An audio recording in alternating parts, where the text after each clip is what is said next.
Friends, இன்றைக்கி நம்மளுடைய சேனலில் பிஎட் செகண்ட் இயரில் first step gender school and society இந்த சப்ஜெக்டில் இருக்கிற ஃபஸ்ட்டு யூனிட் தான் நம்ம பார்த்துட்ருக்கோம். ஃபஸ்ட்டு யூனிட்டில் இன்றைக்கி நம்ம பார்க்க போகிற டாபிக் செக்ஸ் அண்ட் ஜெண்டர், பாலும் பாலினம், இதுக்கான அர்த்தம் என்ன அப்படிங்கிறத பார்க்க போகிறோம். இது ரொம்ப ரொம்ப இம்பார்ட்டண்ட்டான டாபிக். இந்த மாதிரி 2 மார்க் கொஸ்டினில் மே மந்த்து 2017 கேட்டிருக்காங்க. அதே மாதிரி மே மந்த்து 2018 2 வருஷமும் தொடர்ந்து செக்ஸ் அப்படின்னா என்ன, ஜெண்டர் அப்படின்னா என்ன, அந்த மாதிரி கேட்டிருக்காங்க. Meaning of the gender, meaning of the sex அப்படின்னு சொல்லிட்டு கேட்டிருக்காங்க. ஜெண்டர் அப்படின்னா என்ன, எதை பேஸ் பண்ணி நம்ம அந்த ஜெண்டரை நம்ம தெரிஞ்சுக்கிறோம் அப்படின்னா, பால் அப்படிங்கிறது உயிரியல், அதாவது பயாலஜிக்கல் அடிப்படையில் நம்ம தெரிஞ்சுக்கிறோம். எப்படின்னா, வெளியில் சமுதாயத்துலேயும் சரி, நம்மளுடைய குடும்பத்துலேயும் சரி, ஆண் குழந்தை பெண் குழந்தை அப்படி நம்ம பிரித்து நம்ம சொல்கிறோம்ல, ஆணாதிக்கம் பெண் ஆதிக்கம் சொல்கிறோம்ல, இது எப்படி நம்ம தெரிஞ்சுக்கிறோன்னா அவங்களுடைய உடல் கூறு அடிப்படையில் நம்ம தெரிஞ்சுக்கிறோம். ஒரு குழந்தை பிறந்த உடனே அந்த குழந்தையானது ஆணா அல்லது பெண்ணா அப்படிங்கிறது நம்ம தெரிஞ்சுக்கிறோம். அதே மாதிரி ஒவ்வொரு குழந்தைகிட்டமே பாலின உணர்வு அப்படிங்கிறது சின்ன வயசுலேயே வந்துடும். அந்த வரது மட்டும் இல்லாமல் அவங்கள சார்ந்திருக்காங்கள்ல, அவங்கள சுற்றி இருக்காங்கள்ல, அவங்களும் அதை ஞாபகப்படுத்துவாங்க. நீ ஆண் குழந்தை, நீ இதெல்லாம் செய்யணும், நீ பெண் குழந்தை, நீ இதெல்லாம் செய்யணும் அப்படின்னு சொல்லி அந்த குழந்தைக்கும் அவங்க வலியுறுத்துவாங்க. அதனால் நம்ம ஆண் நம்ம பெண் அப்படிங்கிற ஒரு உணர்வு அவங்களுக்கு சின்ன வயசுலேருந்து வர ஆரம்பிச்சிடுது. வெஸ்ட் ஜிம்மர்மேன் இவங்க ஜெண்டரை பற்றி என்ன சொல்கிறாங்க அப்படின்னா, பாலினம் அப்படிங்கிறது ஒருத்தருடைய தனிப்பட்ட நடத்தை கூறு மட்டும் கிடையாது, பல்வேறு சமூக சூழ்நிலைகளால் உருவாகிறது தான் ஜெண்டர் அப்படிங்கிறது. இதை சொல்கிறது யார் அப்படின்னா வெஸ்ட் ஜிம்மர்மேன் 2 பேருமே இதை சொல்கிறாங்க. ஏன்னா நம்மளுடைய சொசைட்டியில் நம்மளுடைய வெளிப்படுத்துகின்ற அந்த செயல்பாடுகள், அதே மாதிரி அவங்களுடைய செய்கிறது தான் கரெக்டு அப்படின்னு சொல்கிறதாகவும், அதே மாதிரி அவங்க சொல்கிறத கரெக்டு தான் அப்படின்னு அக்செப்ட் பண்ணிக்கிற மாதிரியும் பேஸ் பண்ணி தான் அது அமைஞ்சிருக்கு.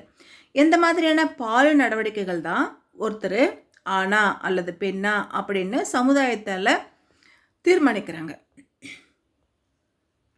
அதே மாதிரி பெண்ணிய எழுத்தாளர்கள் இருக்காங்கள்ல, ஃபீமேல் ஆத்தர்ஸ், இவங்க பாலினா அப்படிங்கிற ஒரு சொல்லை வச்சு தான் ஆண் பெண் அப்படிங்கிற ஒரு வேறுபாட்டை பல வருஷங்களாக பயன்படுத்தி வராங்க. அவங்க எழுதுகிற நாவல்லையும் கட்டுரைகள்லையுமே அந்த மென்ஷன் பண்ணுவாங்கள்ல, இவங்க ஆண் இவங்க பெண் அப்படின்னு சொல்லி மென்ஷன் பண்ணுவாங்கள்ல, இது பல வருஷங்களாக பண்ணிகிட்ருக்காங்க.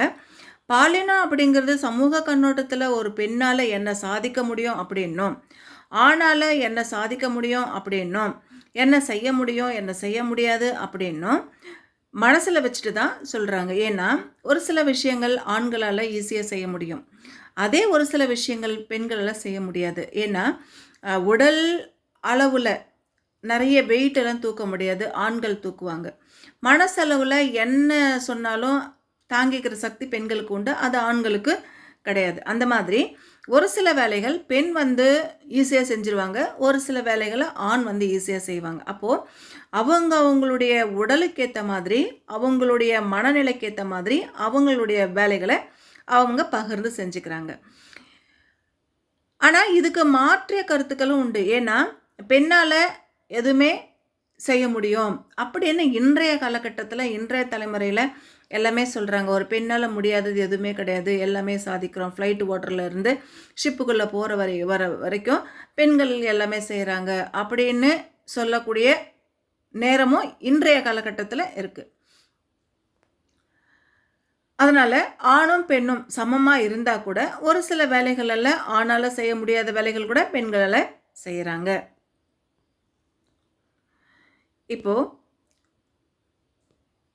செக்ஸ் ஜெண்டர் இதுக்கு ரெண்டுத்துக்கு இருக்கிற வேறுபாடு என்ன, எதை பேஸ் பண்ணி எதெல்லாம் இருக்குது அப்படின்னு பார்த்துடலாம்.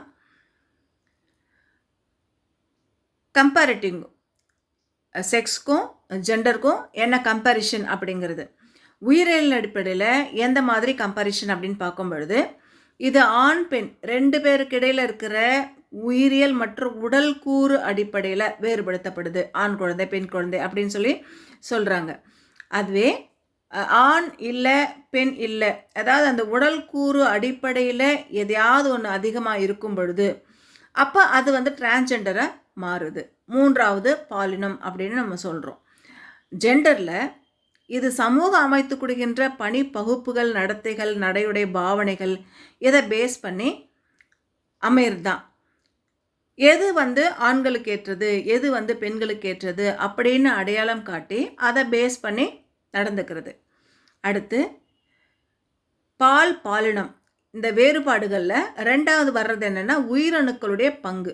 நம்மளுடைய அணுக்களுடைய பங்கு என்ன அப்படின்னா, பால் வேறுபாடு உயிரணுக்களால் தீர்மானிக்கப்படுது. அந்த பால் வேறுபாடு சொல்கிறோம் இல்லையா, ஆண் பெண் அப்படின்ற பால் வேறுபாடு சொல்கிறோம் இல்லையா, அது வந்து யார் தீர்மானிக்கிறது அப்படின்னா உயிர் அணுக்கள் தான் தீர்மானிக்குது.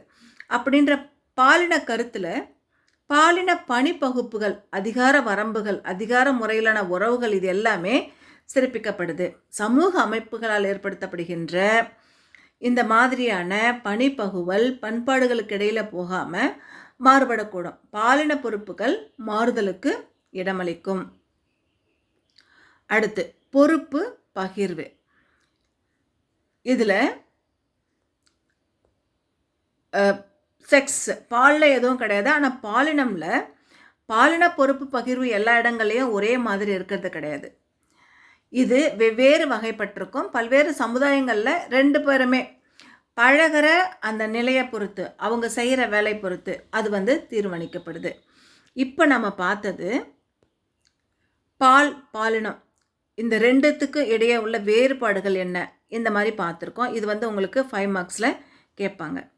அதே மாதிரி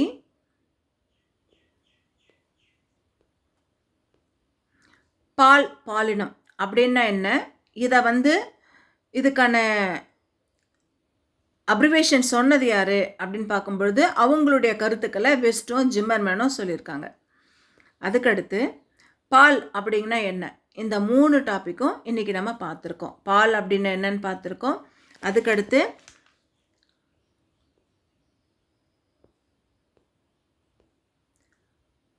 பாலினம் அப்படின்னா என்ன, இதுக்கு வந்து அப்ரிவேஷன் சொன்னது யாரு, அவங்களோட ஒப்பீனியன் சொன்னது யாருன்னு பார்த்துருக்கோம். அதுக்கடுத்து பாலினம் இந்த 2த்துக்கும் இடையே உள்ள வேறுபாடுகள் என்ன அப்படின்னு பார்த்துருக்கோம்.